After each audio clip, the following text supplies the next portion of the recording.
عليكم ومرحبا والف مرحبا بكل متتبعي قناه تعلم الكيك خطوه بخطوه. وصفه اليوم ان شاء الله غتكون عباره عن كيكه بارده في 10 دقائق بدون فرن وبدون بيض وبدون كريمه، يعني حلوى او تحليه سهله سريعه التحضير كتجي قمه في الروعه. نتمنى ان شاء الله تنال اعجابكم، تجربوها وتردوا عليا الخبر باللي كان.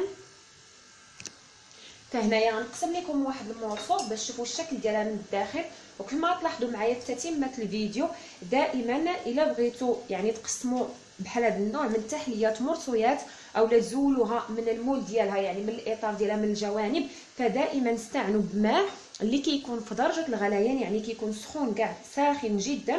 كتوضعوا فيه السكين ديالكم على هذا الشكل ومن بعد كتزولوه بكل سهوله. وعاد باش كيمكن لكم تقسموا التحليه ديالكم بكل سهوله باش هكذا كتحافظ على داك الشكل ديالها، يعني داك الملمس كيجي ناعم من الوسط. فهذه من بين يعني لي زاستوس او لا من بين التقنيات اللي كيستعنوا بهم اصحاب المحلات، يعني لي باتيسري، فكيستعنوا بهذه الطريقه. لهذا كتلاحظوا غالبا ملي كتمشيو لشي باتيسري او لا مخبازه كتلاحظوا بان الحلويات كتكون ملسه من الجوانب. فمن بين الاسرار ديال هاد الاسرار ديالهم باش كيخدموا كيوضعوا هاد السكين دائما في الماء اللي كيكون غليان. فان شاء الله كل يوم غنشارك معكم يعني اولا كل مره غنحط لكم وصفه غنشارك معكم بعض التقنيات اللي كيستعملوا في الحلويات. نتمنى ان شاء الله هاد الفكره اولا هاد التقنيه تكون مفيده لكم. فهنا نقدم لكم واحد المورصو على هاد الشكل. فالتحليه ديالي كتجي رائعه صراحه، وحتى المذاق ديالها كيجي رائع بمكونات بسيطه بزاف.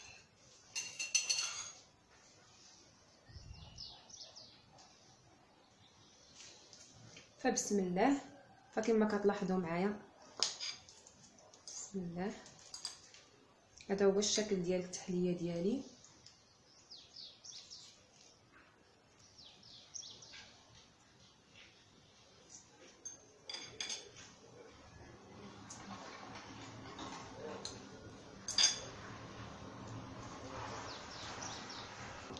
فدابا نخليكم مع الفيديو وفرجه ممتعه.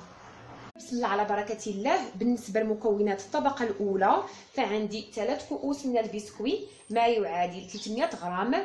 فكيف ما كتلاحظوا معايا انا هنا قصتهم كاس العلبه باش يكون لكم القياسات واضحه. بالنسبه للبسكوي فطحنته جيدا حتى ولا على هذا الشكل. يمكن لكم تستعنوا باي نوعيه كتفضلوا حسب الرغبه ديالكم وايضا الذوق. عندي هنايا الحليب المحلى المركز هو اللي غادي نجمع به البسكوي ديالي. فبالنسبه للقياس كيبقى عندكم ميزانكم، وان شاء الله غادي تلاحظوا معايا القوام ديال هذا البسكوي ملي غادي تجمع كيف كيكون. ملاحظه هامه بالنسبه للاخوات اللي ما كيتوفروش على الحليب المحلى المركز، فانا غير كان متواجد عندي لهذا خدمت به.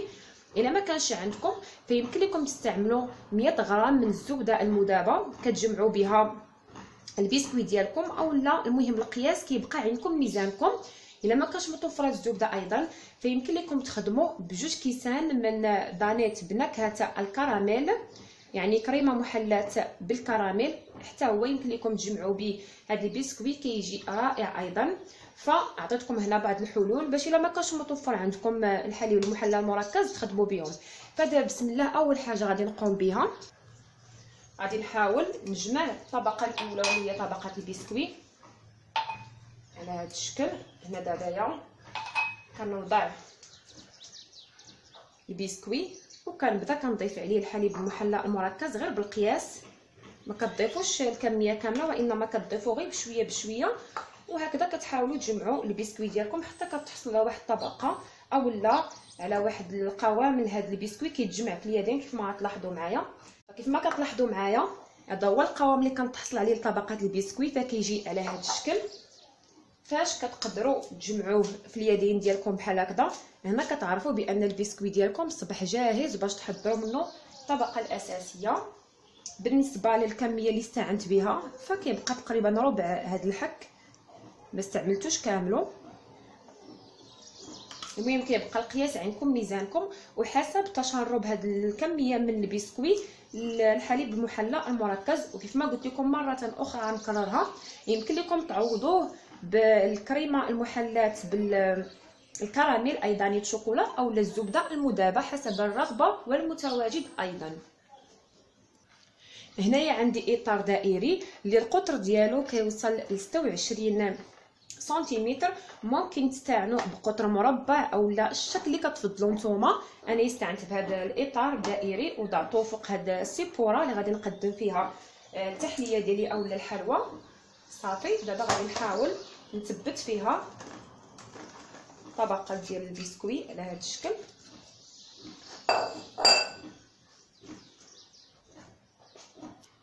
ففي هذه المرحله من الاحسن تستعنوا بملعقه على هذا الشكل باش هكذا كتثبتوا البسكوي جيدا، اولا كتستعنوا بكاس، يعني القاع ديال الكاس كتحاولوا تثبتوا به هذه الجوانب، تحاولوا تثبتوا جيدا هذه الطبقه حتى كتولي مستويه جيدا. كتلاحظوا معايا هي الطبقه الاولى صبحت عندي جاهزه. دابا مباشره غادي ندخلها للثلاجه، اي المبرد غير في الاسفل ماشي في الكونجيلاتور، وغادي نخليها تقريبا 4 دقائق حتى ل 5 دقائق، الوقت اللي غادي نحضر فيه مكونات الطبقه الثانيه. فبسم الله على بركه الله. بالنسبه لمكونات الطبقه الثانيه فعندي لتر من الحليب اللي كيكون من طبيعه الحال بارد، وعندي 3 ملاعق من السكر الخشن اي سكر سنيده. بالنسبه للسكر فكيبقى حسب الذوق، يمكن لكم تنقصوا كميه 3 ملاعق كبار، لان مازال عندنا هنايا في البودينغ اولا في الكراميل وايضا الفاني كيتوفروا على السكر، فلهذا نتوما السكر عندكم ميزانكم. انا بالنسبه لي هذه المقادير فهي جد مضبوطه، والحلاوه كتجي هي هذه في حدود المعقول، وانما الا بغيتو نتوما تنقصوا من كميه السكر فممكن. هنايا عندي 3 ملاعق كبار من نشا الذره المايزينا، بسم الله، وعندي هنايا علبه من الفلون بنكهه الفانيليا يعني بودينغ الفانيليا. هذا القياس الكبير، يعني العلبه اللي كتكون كبيره ماشي صغيره، فهذه كتوزن 50 غرام بالضبط. فكنضيف على باقي المكونات، ونفس الشيء بالنسبه للبودينغ بنكهه الكراميل يعني فلون بنكهه الكراميل كريم كراميل، فحتى هو كيوزن 50 غرام، حتى هو كنضيفو على باقي المكونات.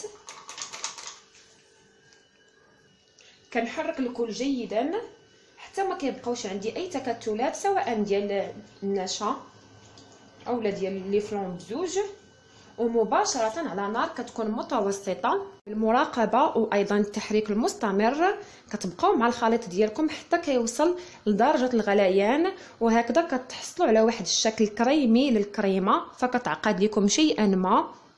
وهنايا ملي كيبانوا لكم هاد الفقاعات يعني راه الخليط ديالكم صبح جاهز، كتطفيو عليه وكتزولوه من على النار، ومباشره كتصبوا على طبقه البسكوي على هذا الشكل.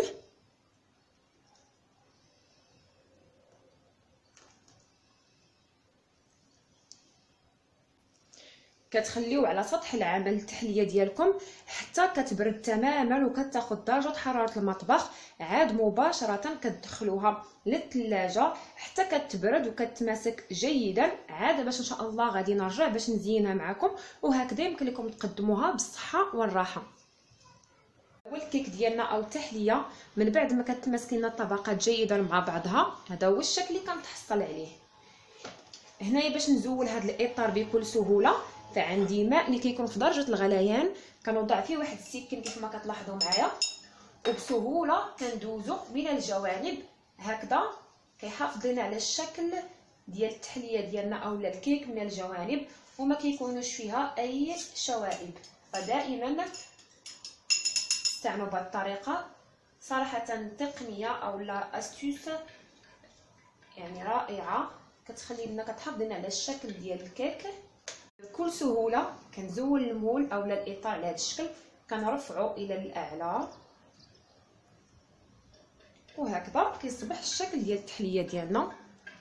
بالنسبه للتزيين فهو كيبقى حسب المتواجد وايضا الذوق ديال كل سيده. بالنسبه لي انايا خديت القليل من رقائق اللوز، حمصتها شويه او لا حمرتها واحد شويه كتردوا معها البال، لان هي سريعه الاستواء. اون فوا كتسخنوا الفرن جيدا فكتدخلوا ليه هاد الرقائق ديال اللوز، كتصبروا عليها واحد 2 دقائق ثم كتخرجوها وكتصبح على هذا الشكل محمر.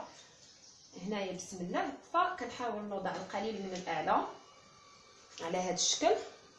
بالنسبه للتزيين فكيبقى كيف ما قلت لكم حسب المتوفر.